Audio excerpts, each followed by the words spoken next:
for Measure U in the general fund, maybe a few months down the road as we're amending the budget, if we're able to relax a little bit and say, okay, we've got some breathing room, revenues are trending in the right direction, and we would feel comfortable to the council recommending adding that.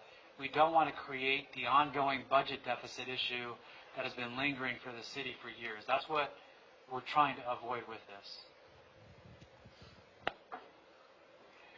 I can't believe I'm saying this, but we need to address the 10 o'clock issue. So are we agreeing to go ahead and... Okay. 10:15? All right. Okay. I just have a couple of comments. You just wasted 20 seconds. I'm going to agree with my colleagues on all the points that are made. I think we've given some good feedback to staff to take a look at. It's an untenable situation that we find ourselves in. None of us wanted to have to be in this position. So I'd just like to maybe wrap up with an observation that was already made in part of your presentation, is that progress was being made. We were on the right path, and I literally felt the camaraderie of the E-team beginning to gel and people getting on board with the direction that we were going, and I think people were thirsting for that, and so that we were making progress. And I don't think we want to lose sight of that we were on the right path until the pandemic. And then we were handed an unpleasant impact. And I agree with Mike. I think a lot of it was perhaps legislated. The impact on us was legislated, but we didn't have a choice.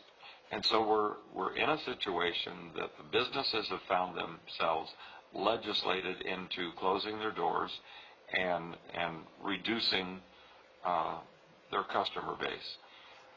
And obviously the spin-off impact on that fiscally to the city is being felt. So we're trying to address one thing. We were on track to address the audit issues. We were on track to address some leadership issues, and so we got sidetracked.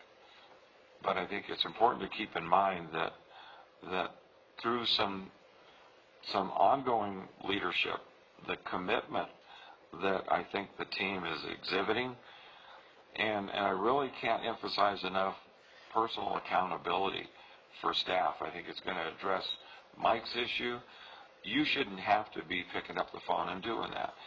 People need to have instilled in them the personal accountability, the pride and ownership of their task and their role, so that they understand where they fit. And so the final comment on that is just helping everybody understand their roles and responsibilities and how everything interconnects.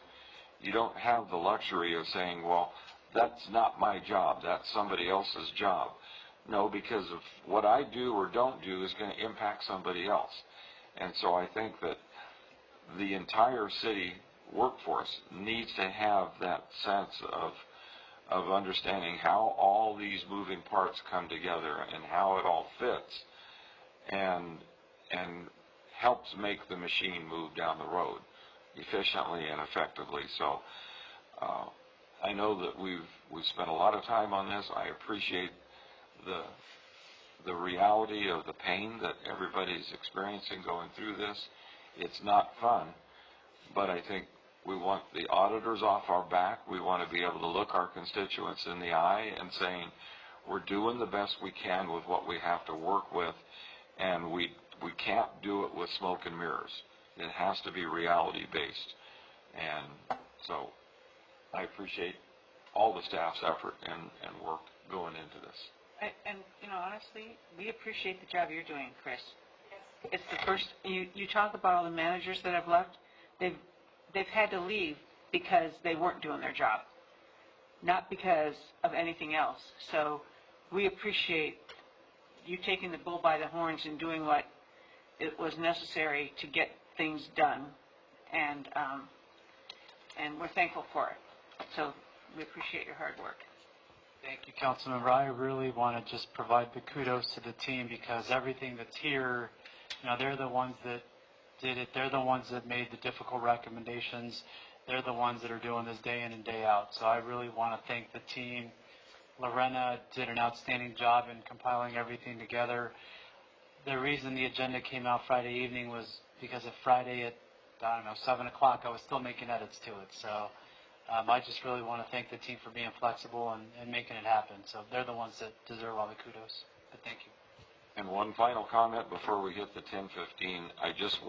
I'd be remiss if I didn't acknowledge both of our chiefs of our public safety, the outstanding job that they did when we were faced with all the civil unrest.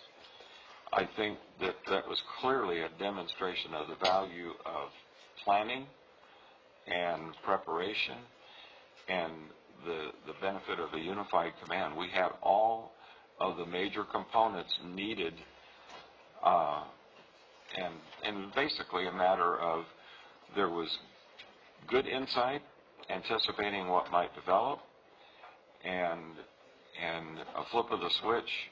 And I think that that immediate show of force was very effective in mitigating what could have been a whole lot worse situation. So I just wanted to publicly acknowledge, even though there's no public left here anymore, but there might be somebody still listening on the phone, that I'm very proud of both of our departments and the allied agencies that all came together. It was very well done. Thanks for making Hemet not be LA, Minneapolis, Long Beach, or any of the other cities that burned down. Because we are not suspending. So, or defunding. Okay. It is 10:13.